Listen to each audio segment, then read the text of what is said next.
I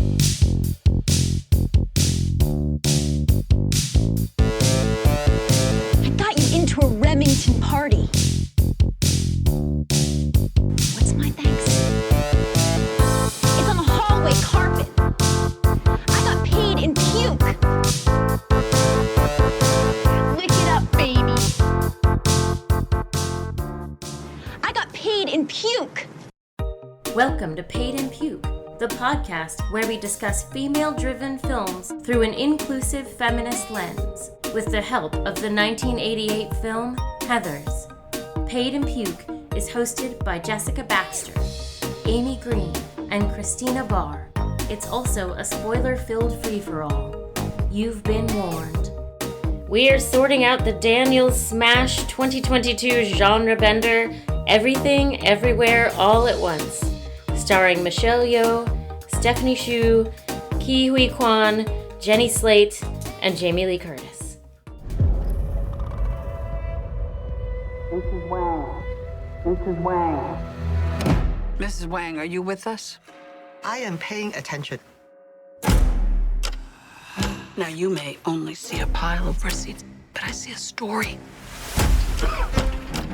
I can see where this story is going. It does not look good. What's happening? Evelyn, I'm not your husband. I'm another version of him from another universe. I'm here because we need your help. Very busy today. No time to help you. Across the multiverse, I've seen thousands of Evelyns. You can access all of their memories, their emotions, even their skills. There's a great evil spreading throughout the many verses. And you may be our only chance of stopping it. Don't make me fight you. I am really good. I don't believe you. Wow, that's really good.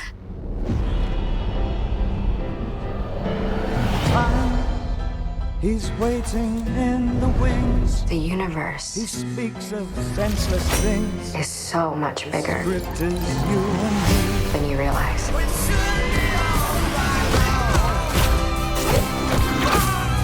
Of all the places I could be,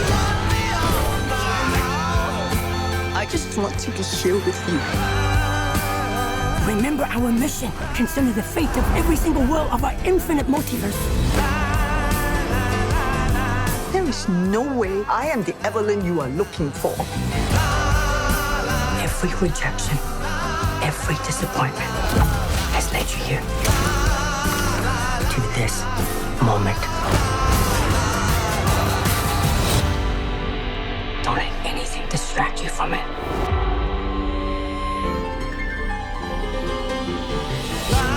I'm Jessica Baxter. I'm Christina Barr. I'm Annie Malone. Everything Everywhere All at Once tells the story of Evelyn, a middle-aged Chinese immigrant facing a stressful tax audit for her family's small laundry business.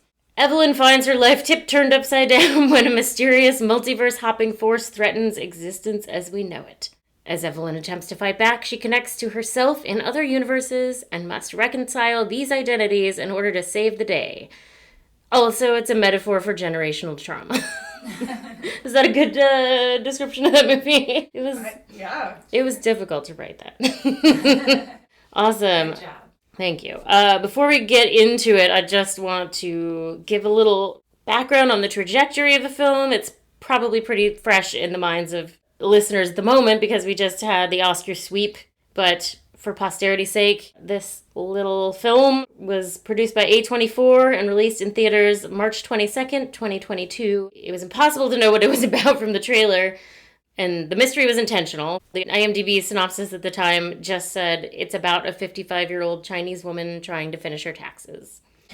The budget was $14.3 million, which is super duper low. In contrast, Ant-Man and the Wasp: Quantumania, their budget was $200 million. It was Ke Huy Quan's first major role in 20 years, and Michelle's first leading role in a very long time, since Crouching Tiger, I think.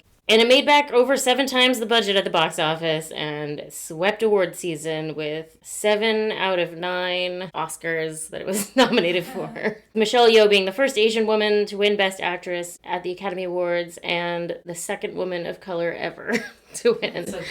Not great, guys. Her and Halle Berry. Yeah. That's it. And of course, Jamie Lee Curtis also won, and Ke Huy Quan for Best Actor. And it was the first science fiction film to win Best Picture.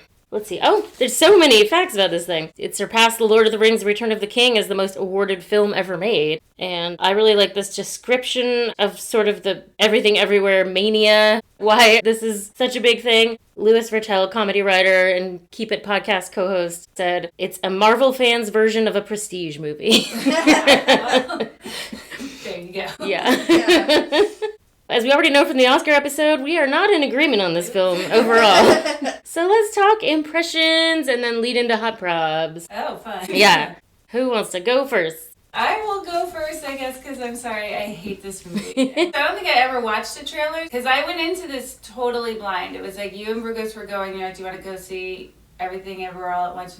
Sure. Literally had never heard of it and did not know anything, so it's good to know I wouldn't have known anything through the trailer. Yeah. But the first time I was like, this is not really for me. And I was thinking it was almost over, and then the title card came up for part 2, and I literally out loud, what? So that was a little embarrassing, but I was like, oh, all right. So it became kind of a slog for me. And I was like, that was not really for me, but whatever. And then people loved it. You guys loved it, and Matt loved it. And I wouldn't have ever thought about this movie again. It didn't stick with me especially. And then I'm like, all right, I will watch it again because we're going to podcast about it and see if I can get out of it what you guys are getting out of it. And the second time I was like, I fucking hate this movie. I still kind of wish I had not watched it the second time because I didn't like it when I was watching it the second time, but then it really stuck with me in such a bad way for weeks after. I was just like, ugh, God, that movie. So it made awards season not as enjoyable, And I mean, Michelle and Ke Huy Quan, great. The problem for me wasn't the acting, even though I don't like Jamie Lee Curtis. So I didn't begrudge them their wins or their anything in the spotlight and all that. But I feel like this movie just really got under my skin. And also the stuff they said about it, the Daniels and Michelle Yeoh on the carpet saying because moms are superheroes. I'm like,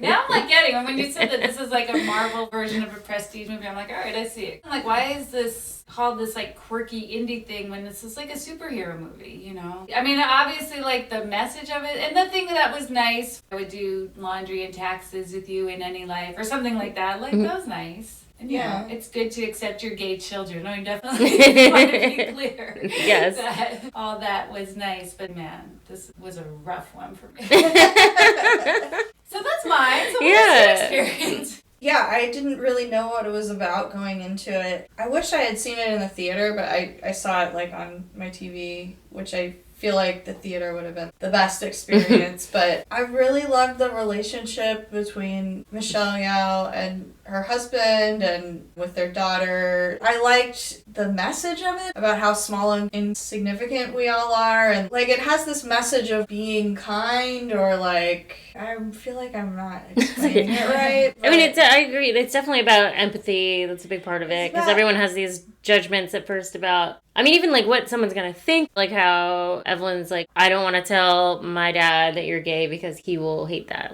She's just assuming that he's gonna hate that, and then just everyone assuming what other people are gonna think, and then keeping stuff inside and building resentments as a result of that, and how that kind of can explode. Yeah, I like that Evelyn sort of broke out of that mindset that was so entrenched, this is the way things are, and her father made her feel like a disappointment, and, she's sort of passing this on with her relationship with her daughter, and her life is just a constant slog of trying to survive and coming out of it with this newfound perspective of what matters to her and her family, and I really liked that, but also I felt it kind of hit you over the head with that message in many parts, where I thought they could have been a little bit more subtle in some ways. And then I do think it was a little long. They could have shortened it, tightened it up. I really loved the relationships in it, and I think that was what really made me like it a lot, was the relationships between the husband and wife, and then the grandfather and the daughter, and all of that. Yeah.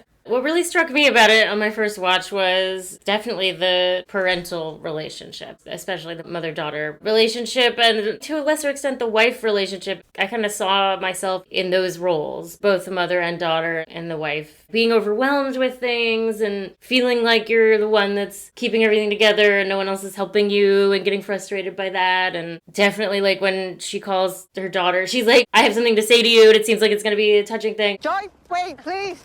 I have something to say to you. What? You have to try and eat healthier. You are getting fat. Very relatable to me as a daughter that felt like a disappointment to her mother a lot of the time. And then also feeling your children pull away from you and how scary and frustrating that can be. There's just a lot in there. But I feel like the thing with this movie is that it was never meant to be this big. It was this little indie movie. Sure, it emulates the Marvel structure. And they're like, and we put some heart in there too. But it's mostly like a really fun multiverse movie. When you analyze it and pull it apart, it has a lot of flaws that I think that no one ever expected anyone to see, because they were like, you'll watch it one time and think it's fun, and that's it. They didn't expect it to be this big thing. Just shut up. Hot Probs is on. Oh shit, yeah. I mean, I'll definitely echo the too long thing. I know they cut like at least one universe entirely, but even keeping the ones they did keep, if you have to keep them all, it just didn't have to keep going back and back and back. Like at the end when she's going up the stairs and they just keep revisiting all the other, it kind of just feels like it's too much hand-holding. Like, we know that she's got all these powers in these different universes. We remember because we just saw it, and then we just saw it again, and then we just saw it again. We know. Just so much cutting back and forth. It's very spoon-fed. I really, in general, don't like this kind of thing, but the part where it's like, we're so little or whatever, and the universe is big, so just be kind. Can we just stop fighting? I know you're all fighting because you're scared and confused. I'm confused too. The only thing I do know is that we have to be kind. Please, be kind. Especially when we don't know what's going on. I felt like there was like a flashing thing on the screen, like, this is the message of the movie. You know, I don't know if that's like a trend now or something, because there's so much constant. I think part of this comes from filmmakers get so much instant reaction from the audience, from Twitter or whatever, you know, and they're not willing to just put something out there and let people interpret it however they do. You know, I see people getting stuff wrong, so I'm gonna make sure people get what this movie is about. Optimizing your film for TikTok and Twitter, that's real. Yeah, it's kind of sad. That's like a consideration now. I mean, it shouldn't be. I just feel like you should have to be able to just let your work speak for itself. Yeah. I mean, I'm really turned off by that kind of thing. Yeah. You know, and it's annoying because it's like, you know, I'm not like against the message. Yeah. I don't feel like you need to spoon feed that to your audience, you know? Yeah. Yeah, I thought it was really spoon-fed. I mean, that's definitely the problem with any movie that's too long. Honestly, if you really boil it down, it's like, you give us too much information. We didn't need this because we can make the connections. Right. We don't always need so much backstory, building, and that, you know. You don't have to include everything you shot. Right. Or just like, let us catch up to you. That kind of thing. I don't know how much was in this movie, but like sometimes people get very hung up on world building now and exposition and backstory. And it's like, you can put two people on the screen and we can guess their friends. And then my other hot prob, I mean, I think why this didn't work for me is I felt like all the goofy, dumb, just like really juvenile stuff was just all the stuff I just said. You know? Like, yeah. I can love physical humor, lowbrow humor, whatever, but I think where it really lost me for good the second time was people have to do goofy things to jump to a different universe or something. You're gonna have to profess your love to Deirdre. It's your jumping pad. It's like eating a chapstick or switching your shoes. You developed an algorithm that calculates which statistically improbable action will place you in a universe on the edge of your local cluster, which then slingshots you to the desired universe. Doesn't make any sense. Exactly. The less sense it makes, the better. The stochastic math algorithm is fueled by random actions. Tell her you love her and mean it. Are there any other jumping pads? The next best pass, or break your own arm, or take a nap. You're not sleepy, are you? That's fine. I can go along with that. But when it's like he's trying to jump and land this thing up his ass and everyone else is trying to do that, and it's like, what is the joke here? It's funny because it's up his ass. I feel like their level of humor was like that, you know? Like, it's funny because it's hot dog fingers or she has to wet her pants. Yeah, there was a lot of that. Like, maybe if they had one of those things, that would be like, okay, but over and over again, Right. like, it got a little repetitive. Yeah, I thought some of the fight scenes could have... I mean, I loved the scene, especially I loved the part where Stephanie Hsu, she's in the golf outfit with the visor. kinda It kind of, like, That reminded me of, whole- like, yeah. Funny Games. a Oh, little bit. yeah. And, Oh, like, man. that's- I wondered I if mean, that was... I'm sure that was intentional because there are like a bazillion references all over the place in this movie. Which I guess there's maybe a little too much of that. Like, homage is one thing, but it doesn't have to be like a remix of it. But that's my favorite sequence, though, is when she first shows up and walks down that hallway and has all the different changes. And she's just so fucking good. Like, she just owns that scene. Joy? Why do you look so stupid? Ma'am, you and your pig can't be here.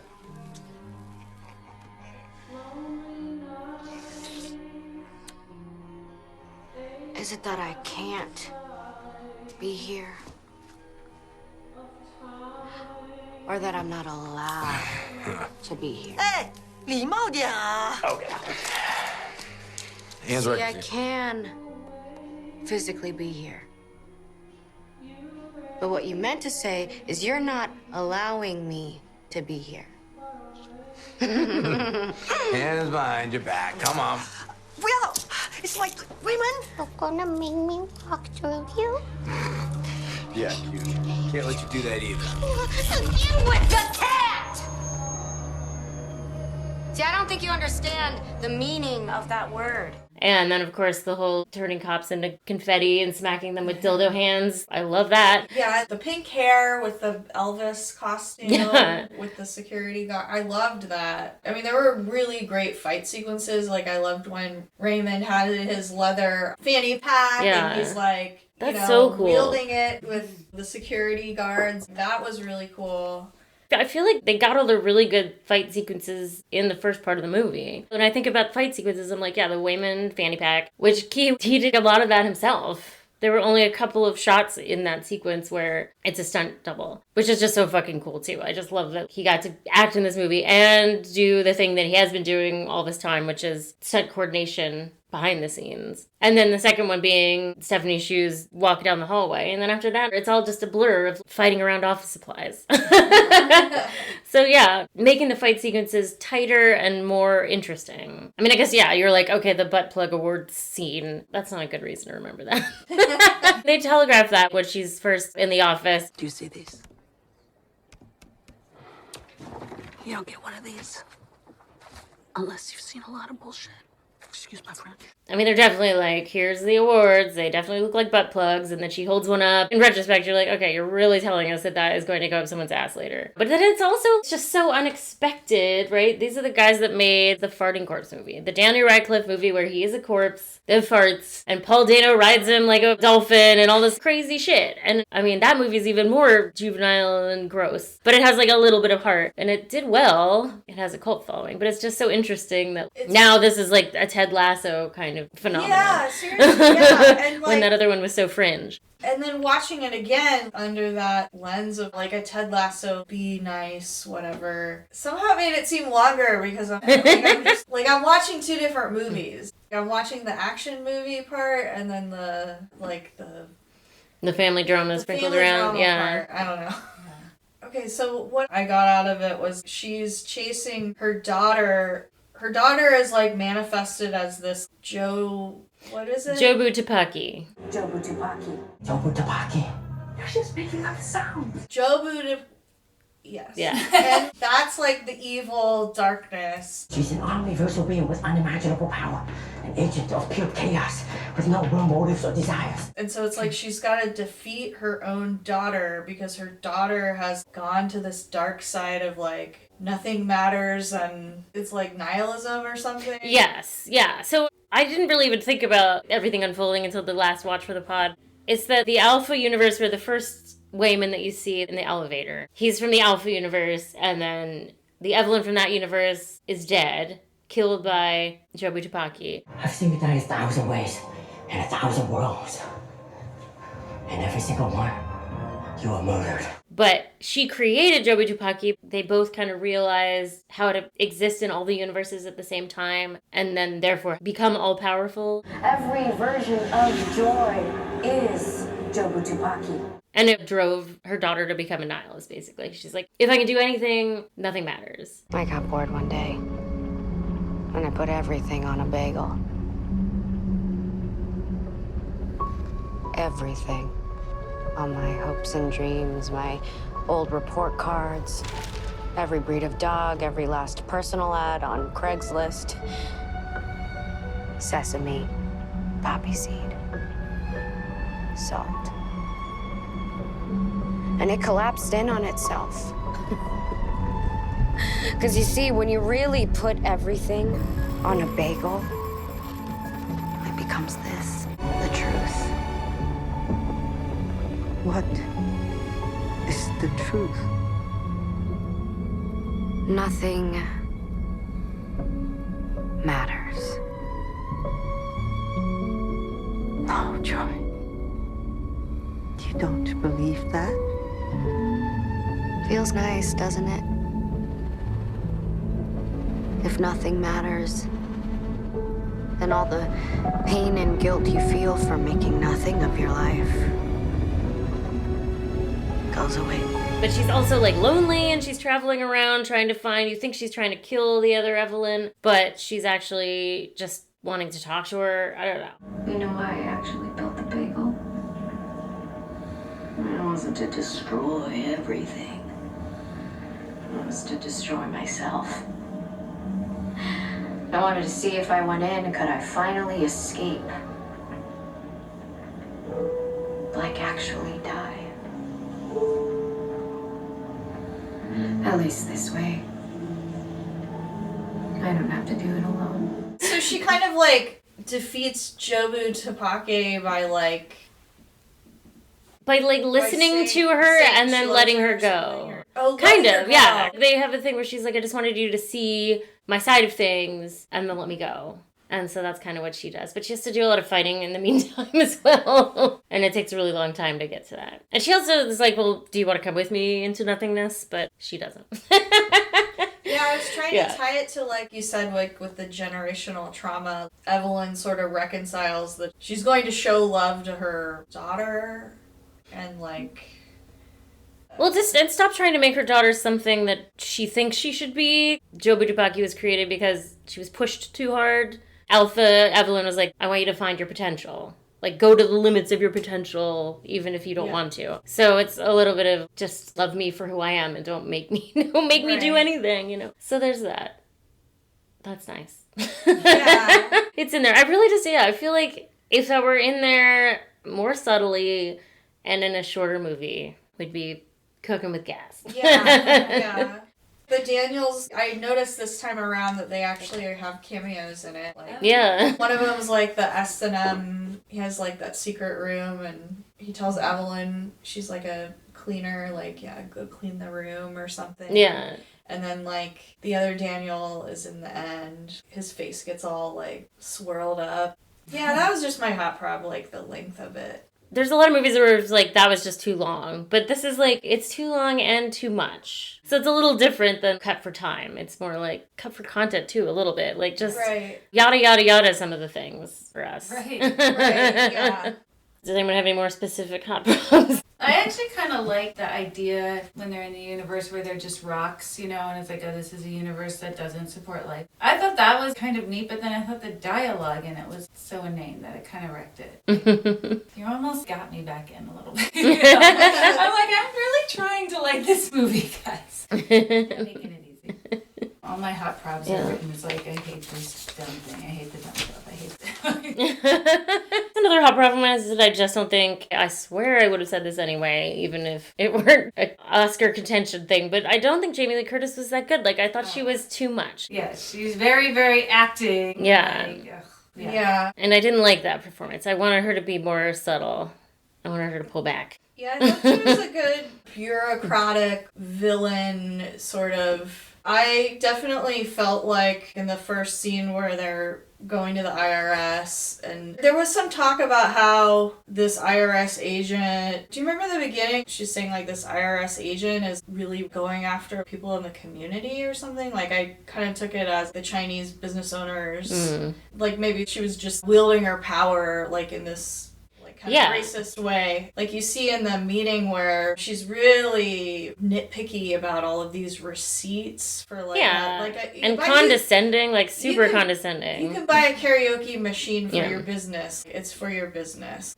I don't know. Yeah. Like she was being extra hard on this family. And Evelyn's like, you always do this. She made a comment about like you can see like she's about to cry. You're always using these big words to try to confuse us. Mm-hmm. And then Jamie Lee Curtis is doing like the mouthing and speaking loud. Like I thought your daughter was going to. Yeah. And, I've seen that kind of white lady before in a I don't know. They talk about like the immigrant experience being portrayed in this movie. I think that's like an important part of it too. Yeah. This person's story, like you don't really get to see their experience much in film. Even if we don't charge you with fraud, we'll most certainly have to fine you for gross negligence. You're always trying to confuse us with these big words. I thought you were going to bring your daughter to help you translate. Yeah, I do think that's a huge part of the success of this movie, too. And I mean, what that tells me is just you've got to make more movies for Asian people. Like, the Asian representation needs to ramp way the fuck up in movies because people are gagging for it. Right. They will champion any movie that has it as a theme. That's definitely a big part of it. And I guess I didn't like her redemption as much because her redemption is like, I extended your deadline. It's not like I'll stop targeting this small business that is in no way profiting. I'm sure you have a lot on your mind, but I cannot imagine anything mattering more than the conversation we are now having concerning your tax liability. Need I remind you that there's already a lien on your property? Repossession is well within our rights. I know. I am paying attention. And I know that this is very real, but it makes me so angry that the IRS would audit a small business. Yeah. Because it's like, why are they rolling in the dough that you have to... Yeah, those aren't why would you do that? Yeah. You know, not only do it, but do it and make them feel bad about it, like they're doing something wrong. Or they're cheating the government. How this works, or... Yeah. Yeah. So that just makes me very mad. Yeah, I didn't want her character to be redeemed. Was her redemption that she realized her husband had left her or something, and like they had a moment where she knew about the divorce or something? I forget what it is. There's something where she's like, he told me about something. I thought they had something in common about something hard they went through, and that made Jamie Lee Curtis soften her heart or whatever. I don't know. Yes, but then she's like, so you have another week. Yeah. Thanks. Ugh. And then, like, her father, like Evelyn's father, I do like she's first flashing her whole life before her eyes. The doctor says, I'm sorry, it's a girl. Yeah. You know? That's like the whole story. And now her dad thinks she can't finish anything she starts. That was a very hard relate to hear. She's responsible for so much, and she really feels like she's doing it alone, but Raymond is really trying. But then she'll never be anything but a disappointment to her dad, and like she's sort of passing that along with her. Totally, yeah. She absolutely is, and she doesn't realize that she's doing that because she's just like, I'm just seeing things the way they are. Yeah. And this is another kind of hard relate for me, is being so stressed out in your world of doing everything that you don't see that, like, not everything has to be done the way you want it to be done. You can let people help you and then don't micromanage them helping you. Right. Like, Wayman was helping, but she was like, I hate that you brought the laundry upstairs and put googly eyes on it. And it's like, well, he was still helping. Right. I mean, it's hard for me sometimes to be like, help me clean the kitchen, and then I'm going to hate how you do it. Hey, Mom, Why so tense? How it sort of like came up again about Raymond, because she's always treating him like he doesn't know what he's doing and he thinks he's helping, and she makes some comment about, oh, I don't know how he would have survived without me. Yeah. But then Raymond comes back and he's like, you might think I'm silly for trusting people or being kind, but it's like, it was his strategy to survive. I thought that was a nice circle back. Raymond didn't get much respect at the beginning of it. Yeah, but he ends up having to help her. I mean, she's still the hero, but Yeah. she really does need his help in Yeah. every universe. And then the one where they didn't get together and they both kind of thrived separately, but they still have this connection. I don't know. Yeah. I like that. That's not a hot prop. Where are we now? I might not have any more hot props. That might be it for me. Yeah, I don't have any other ones. Next call. All right, well, then I guess we can talk about, we were a little bit, but talk about the things we liked about it, and then if we think of any other criticisms, we can bring those up as well. And I think that it's really funny. I do think a lot of the jokes really land. Not all of them, but I do think there's a great deal of humor in it that works. And especially Key's performance, he's so funny. Yeah, I think he's great. He really knows how to deliver a loaded comedy line. I noticed that Evelyn's sweater in the end, it is the same as what one of the Daniels wore, like Yeah. a red sweater, and it said punk, and that was her sweater. Yeah, that was cute. Yeah. I've already started underlining meaningful passages in her copy of Moby Dick, if you know what I mean. I liked when she said, my other husband is messing up the audit. And also, I saw my life without you. I wish you could have seen it. Yes, that was really funny. I kind of like the line when they're in the elevator and he's first telling her about what's going on, and he's like, I'm here to tell you that every rejection, every disappointment led you here to this moment. Don't let anything distract you from it. You could say that at any moment in time. But when you think about it that way, that's what you have to do. Operate in the moment. I do really like that Evelyn is the one that can save the universe because she's the worst version of herself. Like, she hasn't found her potential in any way. Every failure here branched off into a success for another Evelyn and another life. Most people only have a few significant alternate life paths so close to them. But you, here, you're capable of anything because you're so bad at everything. When I first saw that, I was feeling pretty shitty about myself, and that was kind of just like a nice, oh, maybe I'm actually really awesome. Even though I feel terrible. We definitely mentioned before the walk down the hall and taking out the cops, and that's so great, but I really like when they keep saying to her, you can't do this or you can't be here, and she's like, I don't think you understand the meaning of that word, and then that's when she smacks him with her dildo hands. That's what we're thinking, you have me, then you lose me. I'm like, dildo hands. It's making me feel so stuffed or something. Okay, you have dildo hands. I don't know. Well, for me, it's specifically because it's a cop that she's smacking in the face with it. I would like to see her just smack the cop with her regular hand. I would love that, instead of being like a goofy gag, Mm-hmm. But I just want to be clear, I'm not against the smacking cop hat. Yes. For the record.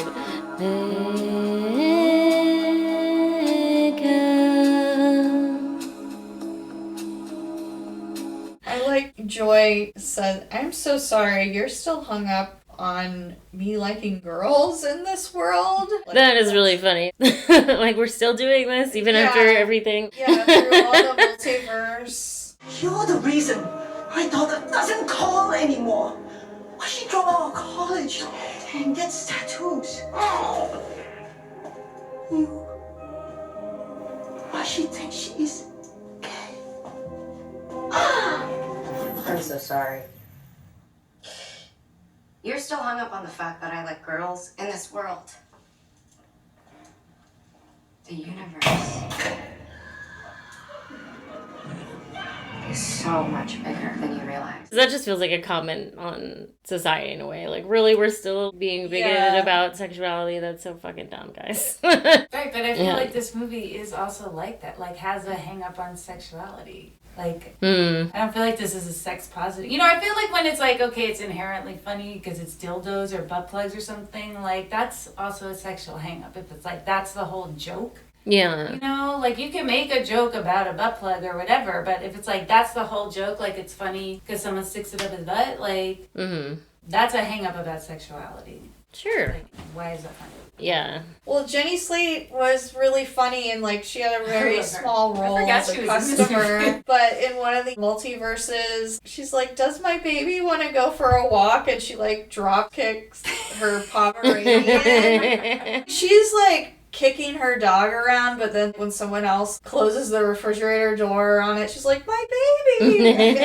It's just like back and forth of I'm hitting people, smacking people with my dog, but then she's like, "Oh my god, my dog!" I thought it was really hilarious. I want to say, I know I'm being so negative, but I really liked Joy. I liked her performance, her character. Like, I liked her whole vibe. I liked her a lot.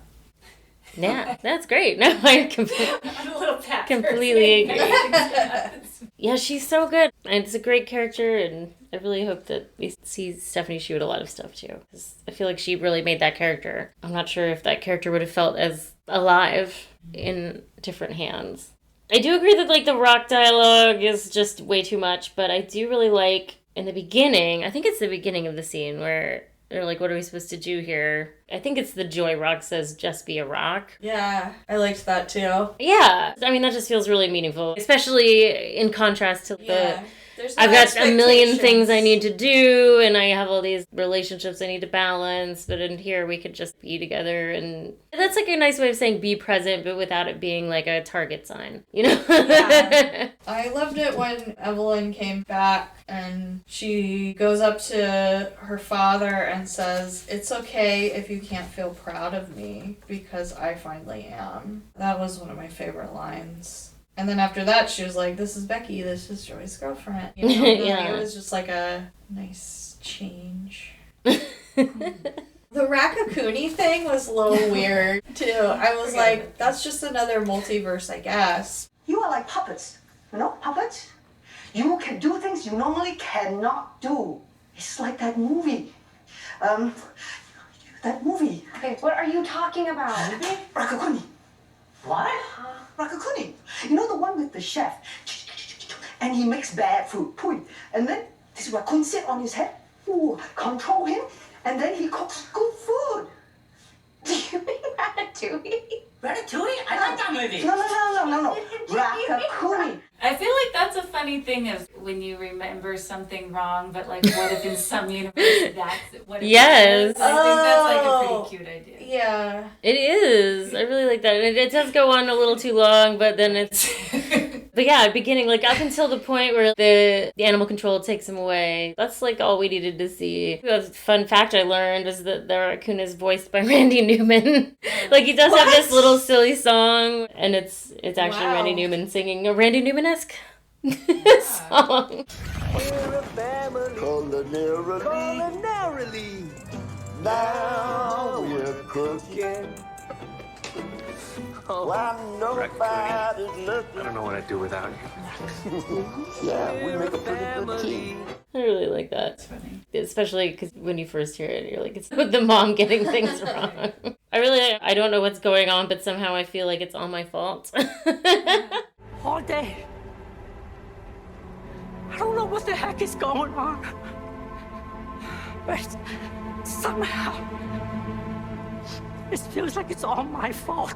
That's just like a hard relate feeling, I guess. I've definitely seen a lot of discourse about how this is like a very Asian mom movie. You know, if you have an Asian mom, you're going to really relate to this. But I do feel like there is a lot of universality. I mean, I'm sure there are very specific things to Chinese culture and maybe just Asian culture in general, but it really branches out to, to motherhood, a certain kind of motherhood, right? Anybody who's a controlling and judgmental mom. Right. It's just good to talk. I mean, because like I believe you. Like I don't relate to virtually anything in this movie. You know? I have a queer trans teenager, so it's like that. I mean, obviously, I relate to the part where it's good to accept your child, but like it wasn't hard for me to accept that. Yeah. It's like accepting that they have brown hair was like not anything. You know, anybody has issues with their parents or whatever. Like, I'm not saying like I didn't, but not in anything that's depicted in this movie. As a mother or as a daughter, I really did not relate to virtually anything about this. interesting. Yeah. Something about family. She tells Becky, you need longer hair or something. And I guess Becky was kind of smiling when she got told that because that means Evelyn really loves you or something. Oh yeah, that is a conversation that they have at the beginning. Becky and Joy. Joy says, like, I hope she doesn't say something terrible, like she calls you fat or something. And then that's when Becky's like, didn't you say that that's how she says she loves you? And I guess it is a little bit, but it's like, it's a fucked up way to say I love you. You look really pretty right now. Oh, you like this hot Mormon look? I'm just telling you now in case my mom says something dumb like you're fat or whatever. I thought you said when she says shit like that, it means she cares. Hi, Evelyn. Mrs. Wong. Hey, Mom. I only cook enough food for 3 people. Now I have to cook more. That's a relate for me is like my mom followed every single compliment with a criticism.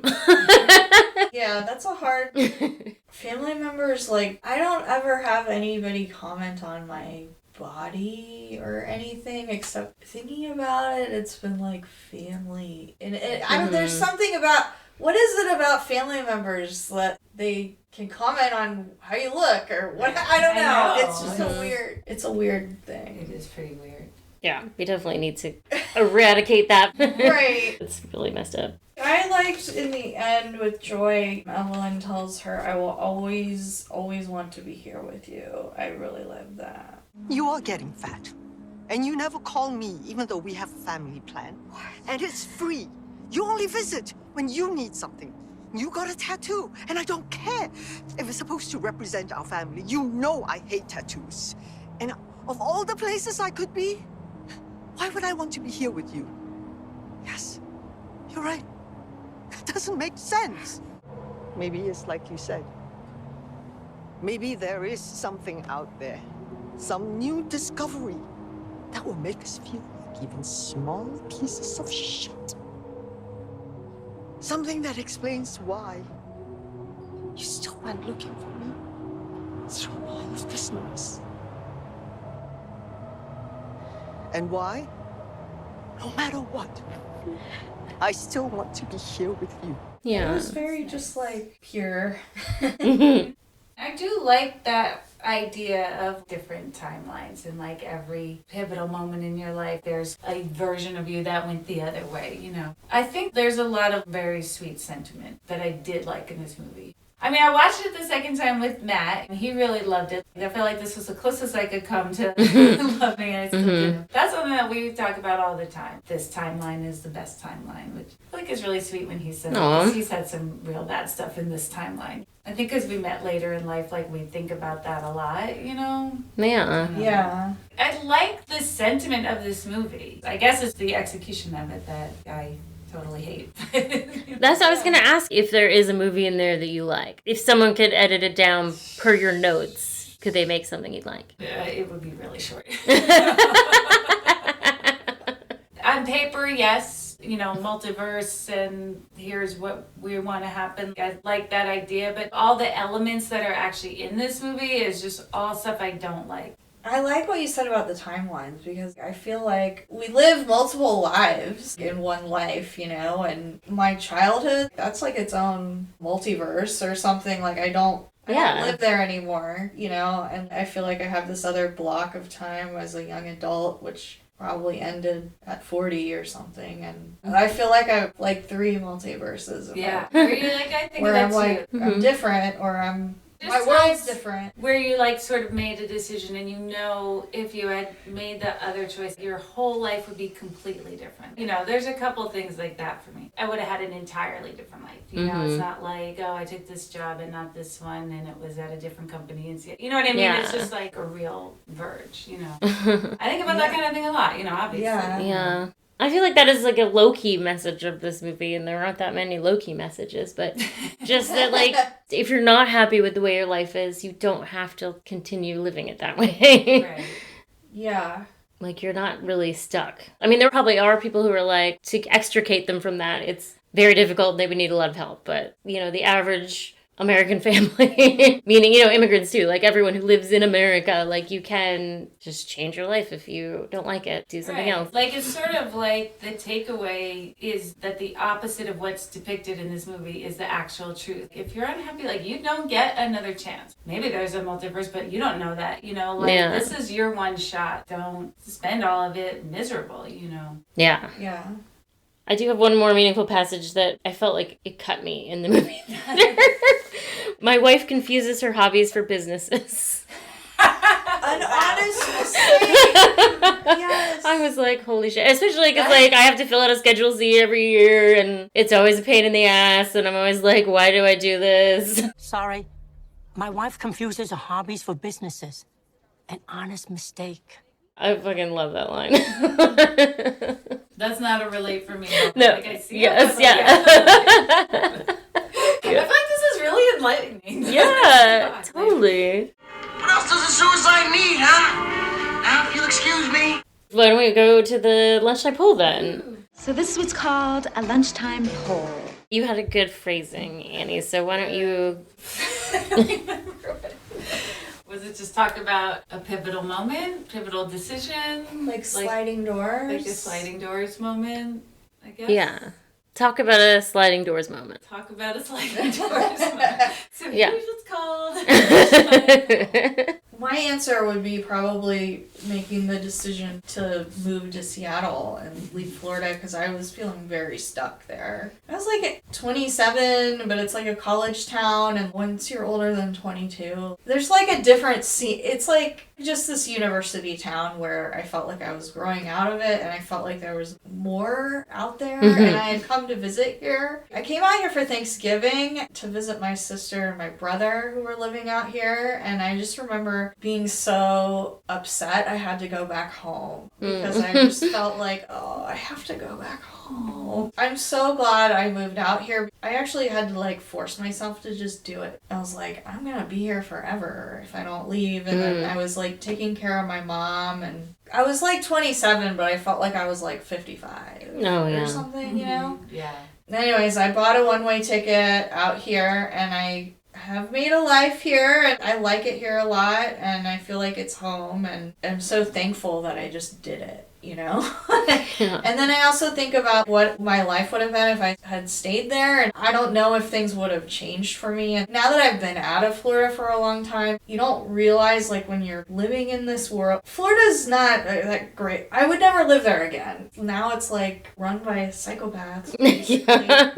It's gonna sink into the ocean anyway. Right. And I kind of wonder, would I have been stunted, or my worldview, or I don't know. I wonder what I would have been like had I stayed there the last 20 years. But that's fine. I'm glad I got out. Glad to. Yeah.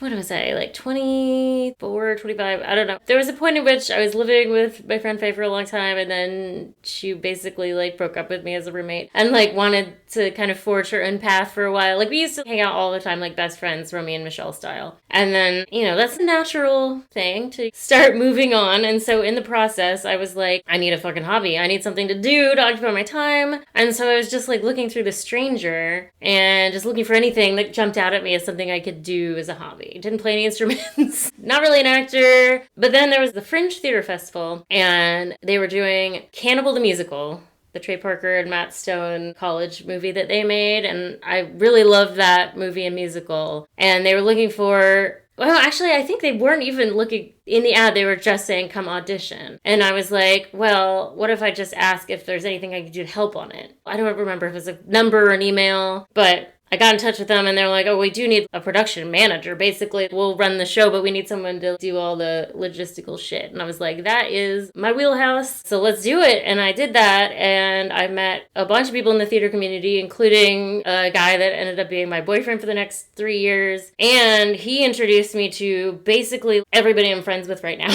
in my life, even though I'm not with that guy anymore. Not everybody I know now, but a lot of people that I know and love and see all the time were as a result of that, because he had a friend who was in a play with him and she and I got along really well.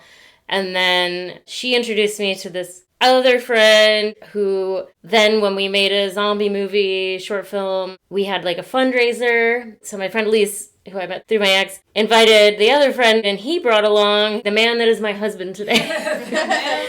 So, I mean, there might have been other ways in which I would have met these people, but, like, who knows? You know, otherwise I was just, like, going to Linda's every night, and that's not a good way to meet people. Yeah, like, I wasn't gonna get anywhere with that kind of hobby. The hobby of just, like, drinking Capitol Hill. Kind of dipping into the art scene from an administrative standpoint. Like, it changed my whole goddamn life. Yeah, and, like, you found people that have these same interests. It's really hard to find. That's awesome. And I'm glad I went last because there was something I was going to do, but I'm like, the thing I said before is really the one. So November of 2004, so it was like 5 months after I got married, we were in LA for Thanksgiving, and we were flying the next day to London, and we were going to be in Europe like all the way till New Year's. And I won't go into detail, but he made me so mad. And we were on the way to his brother's house for Thanksgiving, and I was so mad that I was going to be like, just let me out. Like, I will make my way back to the hotel and to the airport and fly home. Like, I was just like, you know what, scratch this.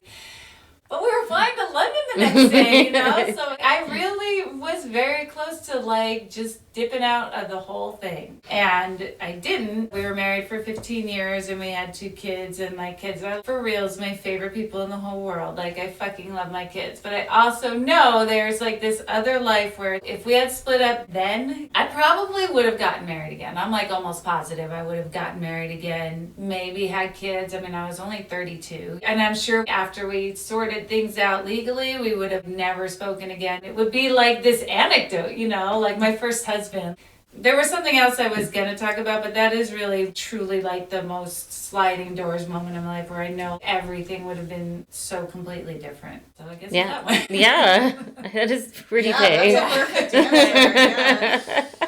I mean, you know, if he's listening, whatever, he knows we're divorced. Yes, that's true. It's all facts, just facts. Right. Nothing but the facts. No slander here.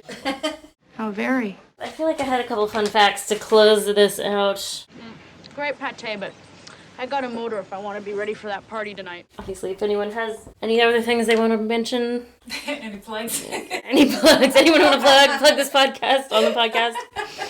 Oh, this is a fun fact for all you Blanchett heads out there. I can't wait for this. Cate Blanchett really loves this film, and she and Michelle Yeoh really became friends during this last award season because Snubbed Movie Tar was at every one of those. And she decided that in the Sausage Finger universe that it's a Carol reference. She was like, I've just decided that. And I just thought that was funny. That was a funny thing to say. Yeah. Oh, and then in the reality where Evelyn is a movie star, that is real footage of Michelle Yeoh on the red carpet for Crazy Rich Asians, which is cool. Oh, one other thing I really loved about, I think it's Daniel Kwan, when he accepted Best Picture, when he was on the mic, he was like, I just want to tell my kids, this is a very weird thing to be happening. You don't have to achieve this. Like, I'm still going to love you no matter what. I thought that was really cool. My incredible son, Gio, you rearrange my DNA every day, and it's awful and beautiful every single time. If you ever watch this, I hope you know that you should never have to live up to this standard. This is not normal. This is kind of crazy. I will love you no matter what. I mean, like, he's winning all this stuff, but this isn't... That's not his expectation. This isn't, this isn't what you have to do for me to love you. I mean, he was just acknowledging, like, the happenstance of success in a lot of ways. Yeah. I also loved that Scheinert was the one who was like, by the way, drag queens don't hurt anybody. Specifically, my mom and dad, Ken and Becky, thank you for not squashing my creativity when I was making really disturbing horror films or really perverted comedy films or dressing in drag as a kid, which is a threat to nobody. Right. I just thought that was cool to put in there because when you're on I wish that more people did that. Use that time when everyone's watching to just say something. Yeah. Say something cool, right? Yeah. Do you like those guys? They seem really cool. Yeah. If you enjoyed this episode of Paid in Puke, please take a minute to give us 5 stars on your preferred podcast app. If you did not enjoy it, no further action is necessary. Paid in Puke is hosted by Jessica Baxter, Amy Green, and Christina Barr. Follow us on Twitter @PaidInPukePod. On Blue Sky at Paid in Puke Pod, on Instagram at Paid in Puke Seattle, and on Facebook at Paid in Puke Podcast. Paid in Puke is produced and edited by Divine Betty Media. Music by Silent Partner and Jessica Baxter. Thanks for listening. You're beautiful. Lick it up, baby. Lick it